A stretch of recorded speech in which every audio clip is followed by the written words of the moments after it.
Dr. Ngobese Herbals ikwathulela the Boss 5 Traditional Herbs. Ugazi lami kuyimbiza esetshenziswa ilona lonke uhlobo lomuntu. Iaglalo imbiza yobaba evusa induku. Kube yikhombo yenhlanhla. Umlekelelo kwispray siqeda ukukhathala. Sithulise nezinhlungu. Umxazululi ovula amakhala isifuba esicinene kanye namaphaphu siyatholakala ku 43 Hippo Road eWaterloo kanti ungashayela kulezi zinamba 078-191-1010 078-191-1010 okanye ushayele ku 072-276-8936 072-276-8936 siyatholakala ezinkundleni zokuxhumana ku Facebook page @Dr. Ngobese, on Instagram @Dr. Ngobese, on website www.drngobese.co.za. Sisebenza izinsuku eziyisithupha kuphela okumsomluko kuya kumgqibelo. uDr. Ngobese uthi mabaphila abantu.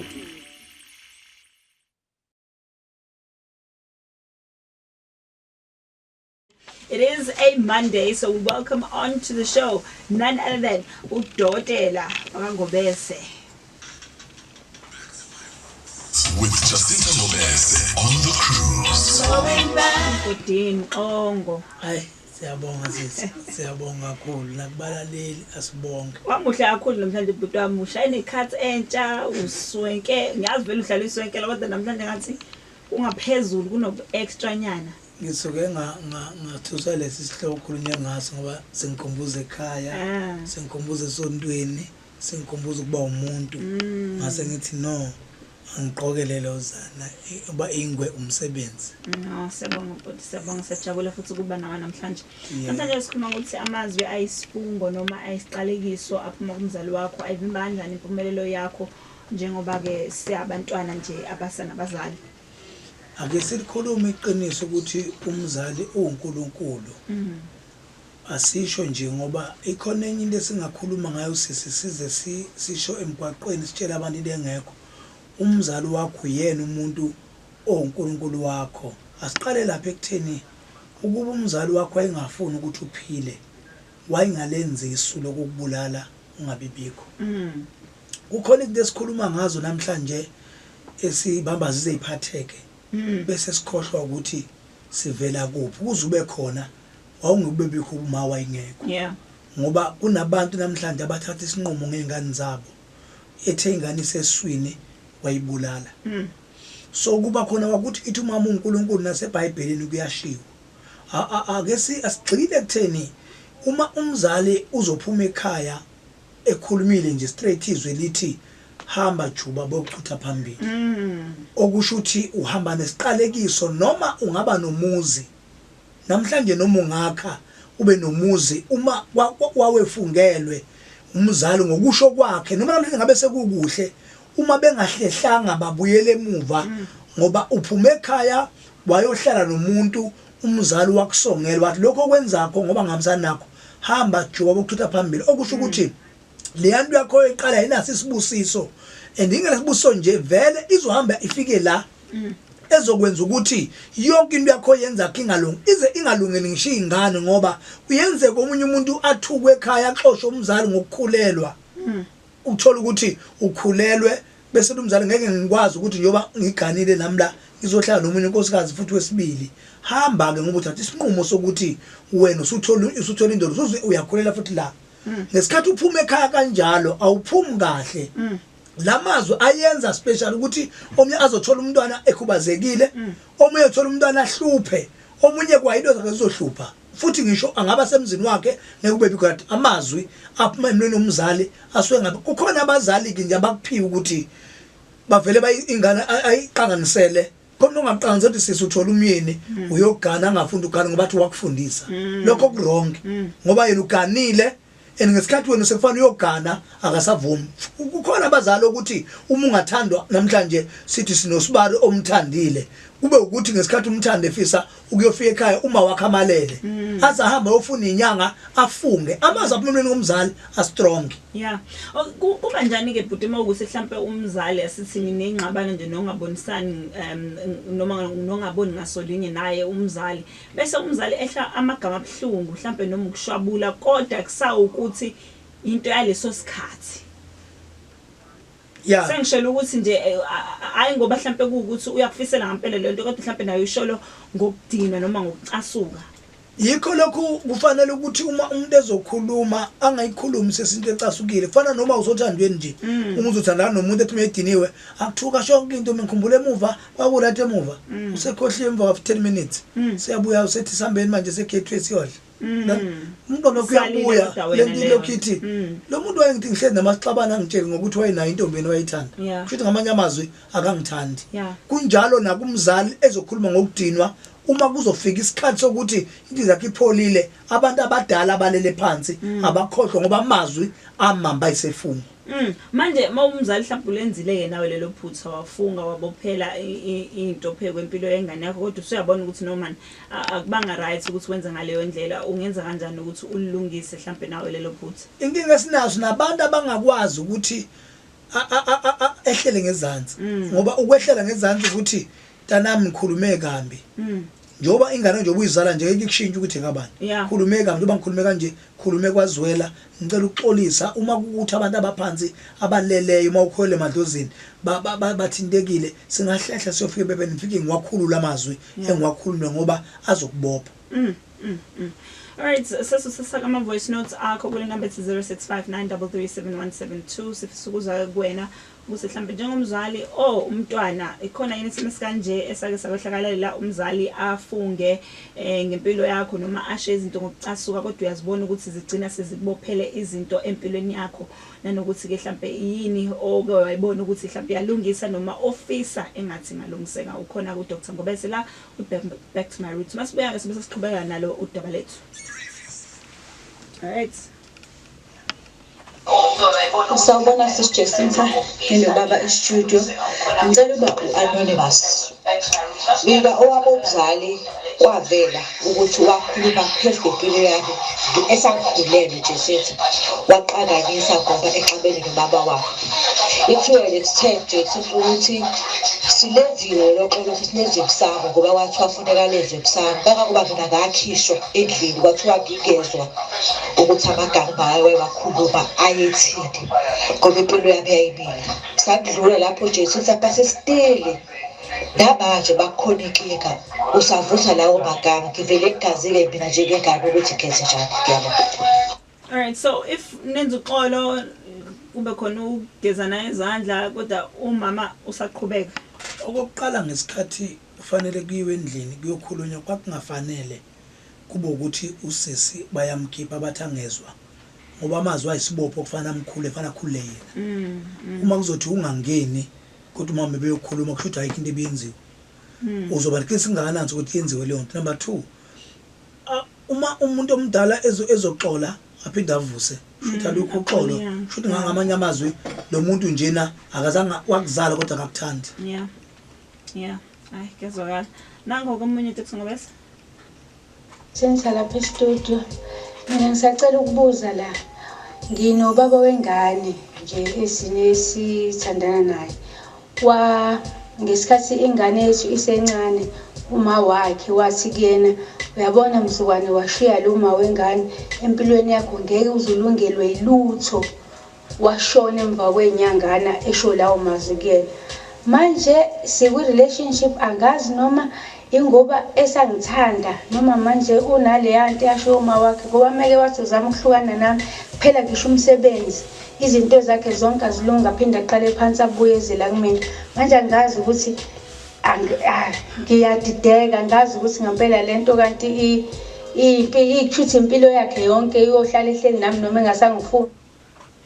Iyamkhalisa usisile ufuna ahlale naye ngoba uyamthanda kodwa hayi ngoba nakho khona isibopho esabe kwaphela impilo yababwengane. Mhlambe kukhona abazali abaneqiniso lokuthi ababe nepain ethi uma uthatha ingane ngifuna lengane wayithatha wena uyayithola isingane kube yiyo ngoba angifisi ukubona omunye umuntu. Bese kuba ukuthi umzali isibopho sakhe kimi njengomfana wakwaNgobese athi uMadlamini no thatha lo obusomkhulisile ngoba unepain ukuthi la mantombazane angilamayo uma ngathola umuntu ozophinde enze lento ayivuma kwakhe uzoba kanjani.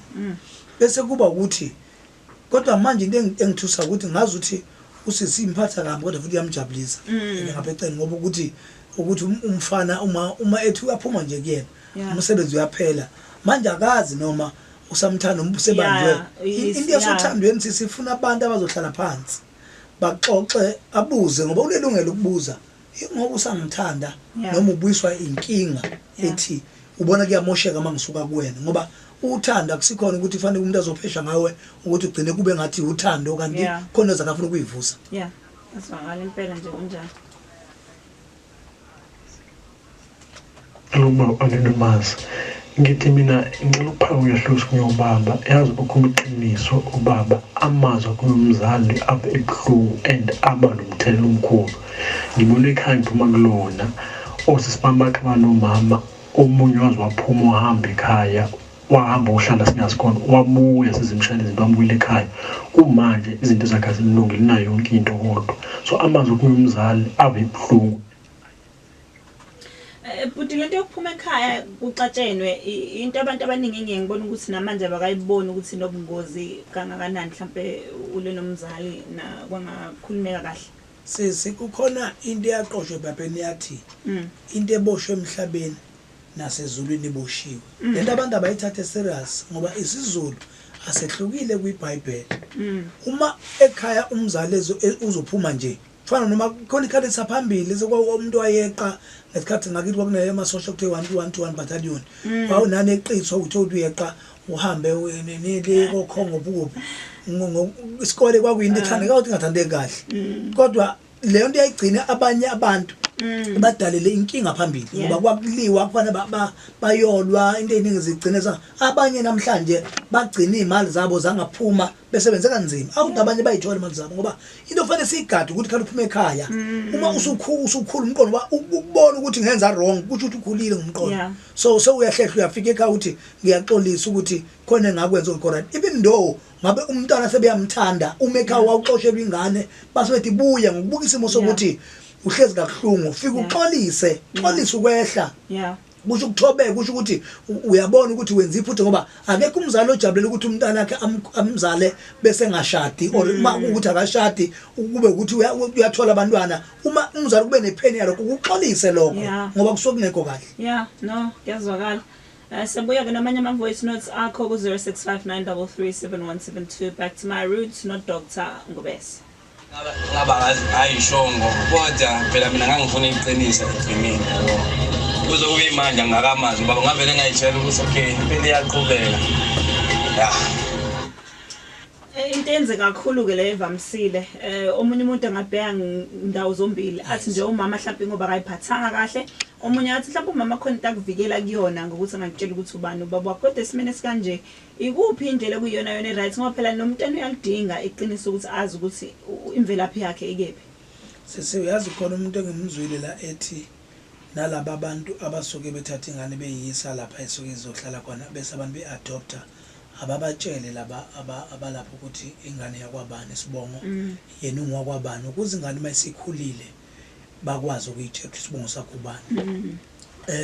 Amazwi umntana njengoba lo mfowethu simuze ekhuluma ngokuthi naye umama wa ethi mayimbuza kusho ukuthi angafuna umuntu esibongo kubuhlungu sesukungazi ukuthi wes uma umfana ngoba usazoganwa and ukugana kwakho ongakwazi ukuthi mhlawumbe ngithatha le ntombazana namhlanje ngithatha intombazana ihlobo sami yasekhaya kithi uma sikhuluma iqiniso lesintu umama noma ngabe kwakwenzekeni ibinto ingane ngabe uyitholiswe la ekhaya kuyadinga ukuthi uyitshele ukuthi uyingane eyaphuma eyathola ngechilo ngoba ubaba wami walala nami ngase ngizala wena ngoba kufanele ingane igcine nilazi iqiniso ngoba into ehlupha abantwana yilokhu ukufihla ugcina umntana engazi asikho isono ukuthi ngibuze sisi ukuthi kanti mina mama ubaba wami wakwaba ngokusongasho ukuhamba so ngenzela ukuthi kusasa mase ngibuzwa noma umntana esegcada ngoba umntana akaphumi ngoba ezohamba ngokwemali uphuma ekhaya ngoba sekuthiwa mawuthi ukhulisa uma wakhe sekuthiwa uyaganwa kuze ezokwazi ibongo sakhe so uma mfihlela usuke kahle kahle ngakuboni njengomama ngoba ukuba umama kusikuthola abantwana ukuba umama kuba neqiniso nesihe nobubele bokuthi ngakuykhulise kahle. Ukuthi studio unomusa mgenge Maramheli ayije sithanda into ayikhulumayo ubhuti ngiyayazi iqiniso ngempela ingane zalomalume wami yafungela ugogo ozala umama wami nobaba wayo ngenxa yokuthi wayesegula ugogo imhlukumeza imphatha kabi if isinjani ngebhadi-ke ugogo wazohamba emhlabeni engasiqaqanga leso siqelekisa esikhulume phezulu kukaThandi wahamba emhlabeni uThandi ufese enye into ethusayo from impilo ephezulu ufese ethusa ngempela ngiyayazi le nto ikhona impela sihloniphela abantu abadala ngoba ngempela bawonkulunkulu bethu. Ngicabanga ukuthi ufakaza phe kwamazwe akho. Yes into nje efanayo fana lento ukuthi umuntu ayokuhlonipha abazali bese uyohlonipha abayifundise esontweni ukhonzane into ikhonzayo dumisa uthini uhlule ukuhlonipha irespect ekhaya ngoba uNkulunkulu oqala umzali uganile umyeni wakho uNkulunkulu oqala umyeni nkosikazi wakho unikwe yena ukuthi awubambo lwakho ugijima uyoguqa esontweni uhlule ukuguqela umyeni wakho so into enjalo into encane lezi abantu abangenakile yize ilimaza impilo zethu. Yeah.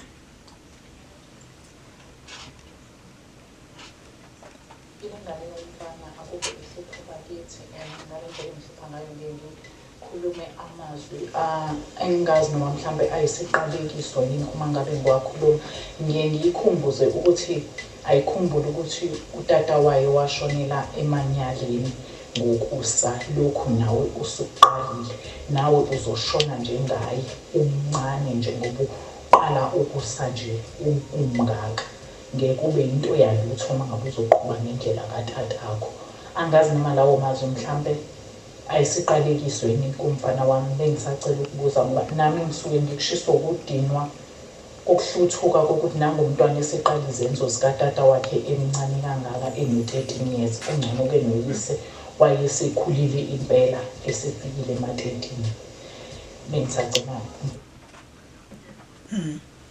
into enye fanele siyigadela ukuthi umuntu uhlala nesilonda bese kufanele siwisele emntaneni ngoba ingane na-13 years ingane nje ubumzali unikwe yona uma engasekuba ubayi wakho mtshele nje ukuthi ungakwenzi ngoba kho right and awukwazi ukuthi umfundise ngomunye umuntu uthi ubaba wakho wazi wafa naye nje so ingane lokhu ibuza ndodwa mhlawumbe uzobuza wa next door ukuthi kanti ubaba wami wayinjani yabona mtshele nje umntana ukuthi isifunde ngisithola ubaba wakho wenza kanje nakanje kwakungekho right ngibona nawe nje ubukhulu uswenza kanje ungakwenzi. Yeah. Hayi ngiyazwakala masibeka sizobe sesigoqa sakhona ke amanye ama voice notes akho siwadlala masibuye. Amen. Iye mabeshona mabashiya ingane zabo endandaneni basho ukuthi ingane babeyithathephi kwakweza kephi ngoba egcineni ziba nenkinga mase bangasekho mase bebuya bona sebelele ngale sebezo reporta einganeni ingane sesengasazi lutho. Ngiyabonga. Cruise on Vuma 103. Ngiyabingelela Jessica studio and uDr. Ngobese ngicela ukubuza ukuthi ikhesi oyithola kugogo ngokuthi oniwa umzali and umzali akasekho uyisusa kanjani because wherever I go kuvela lokho ukuthi ugogo waqangisa amazwi kumama esaphila and then manje lokhu kuyangaffecta mina because angikhona ukuba ne-lifetime even ngithi like mangikhuluma nogogo kube ukuthi like into nomama makayizwa kahle so kulokho ngidlula kanjani mina khona ikhona mhlawumbe into engayenza ukuthi ngidlule kulonto leyo ngoba nje into nomama makafuna ukuyizwa like nje so namba kwamanje ngisazi ngenze njani. Yabonga.